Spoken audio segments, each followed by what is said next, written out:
ನಮಸ್ತೆ ಫ್ರೆಂಡ್ಸ್, ನಾವಿವತ್ತು ಅರ್ಧಕಟಿ chakrasana half West wheel ಫೋರ್ಸ್ನ ಹೇಗೆ ಮಾಡೋದು ಅಂತ ತಿಳ್ಕೊಳ್ಳೋಣ. ಲೆಗ್ಸ್ 1 ಫೀಟ್ ಅಪಾರ್ಟ್ ಇರಲಿ. ಇನ್ಹೇಲ್ ಮಾಡ್ತಾ ನಿಮ್ಮ ರೈಟ್ ಹ್ಯಾಂಡ್ನ ಲಿಫ್ಟ್ ಮಾಡಿ ಸ್ಟ್ರೆಚ್ ಮಾಡಿ. ಎಕ್ಸೇಲ್ ಮಾಡ್ತಾ ಬೆಂಡ್ ಟುವರ್ಡ್ಸ್ ಲೆಫ್ಟ್ ಸೈಡ್. ನಿಮ್ಮ ಲೆಫ್ಟ್ ಹ್ಯಾಂಡು ಲೆಫ್ಟ್ ಥೈಗೆ ಟಚ್ ಆಗಿರಬೇಕು. ನೀ ಬೆಂಡ್ ಆಗಿರಬಾರ್ದು. ಅದೇ ರೀತಿ ಬ್ಯಾಕ್ ಸೈಡ್ ಕೂಡ ಬೆಂಡ್ ಆಗಬಾರ್ದು, ಫಾರ್ವರ್ಡು ಬೆಂಡ್ ಆಗಬಾರ್ದು. ಸೈಡಿಗೆ ಬೆಂಡ್ ಆಗಿ look up, stay for 10 count.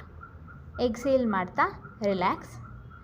ಇದೇ ರೀತಿ ಆಪೋಸಿಟ್ ಸೈಡ್ ಕೂಡ ಪ್ರಾಕ್ಟೀಸ್ ಮಾಡೋಣ. ಇನ್ಹೇಲ್ ಮಾಡ್ತಾ stretch, exhale, bend towards left side, inhale, relax.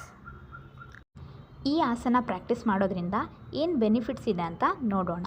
Waste ಮತ್ತು ಬೆಲ್ಲಿ ಫ್ಯಾಟ್ನ ರೆಡ್ಯೂಸ್ ಮಾಡುತ್ತೆ, ಸ್ಪೈನ್ ಫ್ಲೆಕ್ಸಿಬಿಲಿಟಿನ ಇಂಪ್ರೂವ್ ಮಾಡುತ್ತೆ, ವೇಸ್ಟ್, ಹಿಪ್ಸ್ ಆ್ಯಂಡ್ ಥೈಸ್ನ ಸ್ಟ್ರೆಂತ್ ಮಾಡುತ್ತೆ, ಅಬ್ಡಾಮಿನಲ್ ಮಸಲ್ಸ್ನ ಟೋನ್ ಮಾಡೋದಕ್ಕೂ ಹೆಲ್ಪ್ ಮಾಡುತ್ತೆ, ಡೈಜೆಷನ್ ಇಂಪ್ರೂವ್ ಮಾಡುತ್ತೆ, ಲಿವರ್ ಫಂಕ್ಷನ್ನ ಇಂಪ್ರೂವ್ ಮಾಡುತ್ತೆ.